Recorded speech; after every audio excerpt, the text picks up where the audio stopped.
दोस्तों नमस्कार। एक और नई कहानी में आपका स्वागत है। एक बादशाह की आदत थी कि वह भेष बदलकर लोगों की खैर खबर लिया करता था। एक दिन अपने वजीर के साथ गुजरते हुए शहर के किनारे पर पहुंचा तो देखा एक आदमी गिरा पड़ा है। बादशाह ने उसको हिलाकर देखा तो वह मर चुका था। लोग उसके पास से गुजर रहे थे। बादशाह ने लोगों को आवाज दी, लेकिन कोई भी उसके नजदीक नहीं आया क्योंकि लोग बादशाह को पहचान ना सके। बादशाह ने वहां रह रहे लोगों से पूछा, क्या बात है, इसको किसी ने उठाया क्यों नहीं? लोगों ने कहा, यह बहुत बुरा और गुनहगार इंसान है। बादशाह ने कहा, क्या यह इंसान नहीं है? और उस आदमी की लाश उठाकर उसके घर पहुंचा दी और उसकी पत्नी को लोगों के रवैये के बारे में बताया।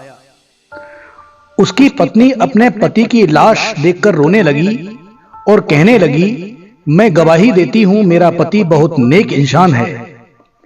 इस बात पर बादशाह को बड़ा ताज्जुब हुआ। कहने लगा, यह कैसे हो सकता है? लोग तो इसकी बुराई कर रहे हैं और तो और इसकी लाश को हाथ लगाने को भी तैयार नहीं थे। उसकी बीवी ने कहा, मुझे भी लोगों से यही उम्मीद थी।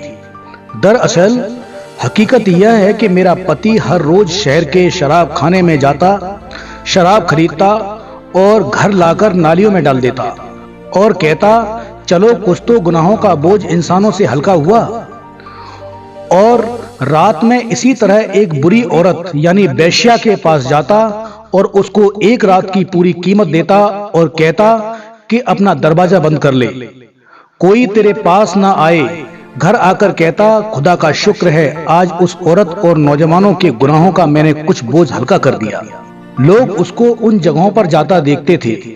मैं अपने पति से कहती, याद रखो जिस दिन तुम मर गए लोग तुम्हें नहलाने तक नहीं आएंगे, ना तुम्हारी अर्थी को कंधा देने आएंगे। वह हंसते और मुझसे कहते कि घबराओ नहीं, तुम देखोगी कि मेरी अर्थी वक्त का बादशाह और नेक लोग उठाएंगे। यह सुनकर बादशाह रो पड़ा और कहने लगा, मैं बादशाह हूं, कल हम इनको नहलाएंगे, इनकी अर्थी को कंधा देंगे और इनका दाह संस्कार करवाएंगे। आज हम बजाहिर कुछ देखकर या दूसरों से कुछ सुनकर अहम फैसले कर बैठते हैं। अगर हम दूसरों के दिलों के भेद जान जाएं तो हमारी जुबानें गूंगी हो जाएं। किसी को गलत समझने से पहले देख लिया करें कि वह ऐसा है भी कि नहीं, और हमारे सही या गलत कहने से सही गलत नहीं हो जाएगा और जो गलत है वो सही नहीं हो जाएगा। हम दूसरों के बारे में फैसला करने में महज अपना वक्त जाया करते हैं।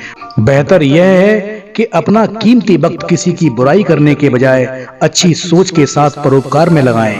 तो दोस्तों, यह कहानी मेरी आपको कैसी लगी? अच्छी लगी है तो मेरे चैनल को लाइक करें, सब्सक्राइब करें और शेयर करें।